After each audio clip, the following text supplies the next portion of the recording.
ഇന്ത്യയെ തകർക്കാൻ ശ്രമിക്കുന്നത് ഗൗതം അദാനിയെ പോലുള്ള കോർപ്പറേറ്റുകളാണ് എന്നതും ഈ രാജ്യത്തിന്റെ സന്തുലിതാവസ്ഥയെ തകർത്ത് തകിടം മറിക്കാൻ വലിയ തോതിൽ നിഴൽ കമ്പനികൾ രൂപീകരിച്ച് എല്ലാ രീതിയിലും കാട്ടുകൊള്ള നടത്തുന്ന അദാനിയെ സംരക്ഷിക്കാൻ ശ്രമിക്കുകയും അതുവഴി അവരുടെ നികുതി എഴുതിത്തള്ളുകയും ചെയ്യുന്ന BJP നടത്തുന്ന ദ്രോഹപരമായ നിലപാടിനെ കുറിച്ച് രാഹുൽ ഗാന്ധി പാർലമെന്റിൽ ഭയമില്ലാതെ നിർഭയം സംസാരിക്കുന്നതിനെ കുറിച്ചാണ് രാജ്യദ്രോഹമായി ചിത്രീകരിക്കാൻ BJP ശ്രമിക്കുന്നത്.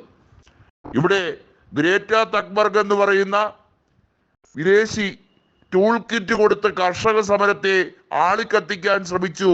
അതുവഴി കർഷകർ രാജ്യത്തിന്റെ മുതൽ കൊള്ളയടിക്കുകയാണ്, രാജ്യത്തിന് ദ്രോഹമാണ് ചെയ്യുന്നത് എന്ന് പറഞ്ഞ കങ്കണ റണൌത്ത് അവരൊക്കെ ഇങ്ങനെ പറഞ്ഞില്ലെങ്കിൽ മാത്രമേ അത്ഭുതമുള്ളൂ.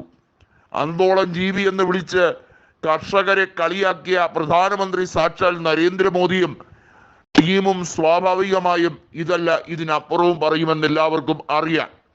മാധവി ബുച്ച് നിഴൽ കമ്പനികളിലൂടെ അദാനിയുടെ കമ്പനിയിൽ തന്നെയാണ് വൻ രീതിയിലുള്ള നിക്ഷേപം നടത്തിയിട്ടുള്ളത് എന്ന് വെളിപ്പെടുത്തിയ ഹിൻസ്ബർഗിനെ ഇപ്പോൾ രാജ്യദ്രോഹം ചെയ്യുന്ന കമ്പനിയായി പ്രഖ്യാപിച്ചുകൊണ്ട് നടക്കുകയാണ്. ഇന്ത്യൻ ഓഹരിയെ തകർക്കാനാണ് അവരുടെ തീവ്രമായ ശ്രമമെന്നും ഹിൻസ്ബർഗിനെ കുടിച്ച വെള്ളത്തിൽ വിശ്വസിക്കരുത് എന്നുമാണ് BJP നേതൃത്വം പറയുന്നത്. വാസ്തവത്തിൽ എന്താണ്? ഹിൻസ്ബർഗിന്റെ കണ്ടെത്തലുകളെ ഉദ്ധരിച്ചല്ല രാഹുൽ ഗാന്ധി അദാനിക്കെതിരെ ആരോപണം നടത്താൻ ഉദ്ദേശിക്കുന്നത്. അദാനിക്കെതിരെ രാഹുൽ ഗാന്ധി പ്രതിപക്ഷ നേതാവ് ആയതിനു മുമ്പ് തന്നെ ശക്തമായ നിയമ നടപടികൾ എടുക്കാൻ തയ്യാറായി നിൽക്കുകയായിരുന്നു.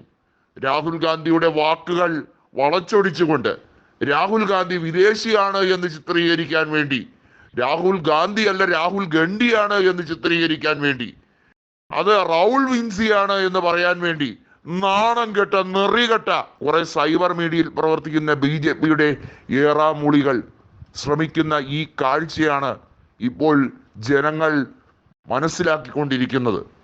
4 കാശിന് വേണ്ടി എന്ത് നീചമായ പ്രവൃത്തിയും ചെയ്യുന്ന ഇത്തരത്തിലുള്ള മീഡിയ കോർഡിനേറ്റർമാരെ കണ്ടുപിടിച്ചാൽ അവരെ കൃത്യമായും ജനങ്ങളുടെ സമക്ഷം കൊണ്ടുവന്ന് നിർത്തിയാൽ ഈ രാജ്യത്തുള്ള അസന്തുലിതാവസ്ഥയെ പരമാവധി വെട്ടിക്കുറയ്ക്കാൻ പറ്റുമെന്ന് കോൺഗ്രസിന്റെ അധ്യക്ഷനായ മല്ലികാർജുൻ ഖാർഗെ പ്രഖ്യാപിച്ചു കഴിഞ്ഞിരിക്കുകയാണ്.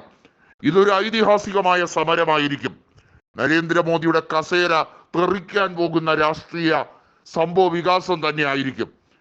അദാനിയുടെ വളർച്ച, കോടിക്കണക്കിനുള്ള രൂപയുടെ അമിതമായ സ്വത്ത് ശേഖരണം എല്ലാം 2014 ശേഷമാണ് ഉണ്ടായത്.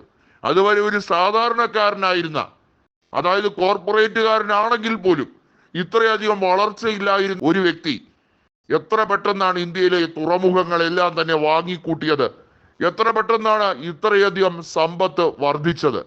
ഇരട്ടിയോ അതിലധികമോ അല്ല, അത് 4ഉം 5ഉം തവണയായി വർദ്ധിച്ചുകൊണ്ട് ഓരോ മാസം തോറും ടേൺ ഓവർ ശതകോടികൾ മറിയുന്ന ഒരു കാഴ്ചയാണ് കണ്ടത്.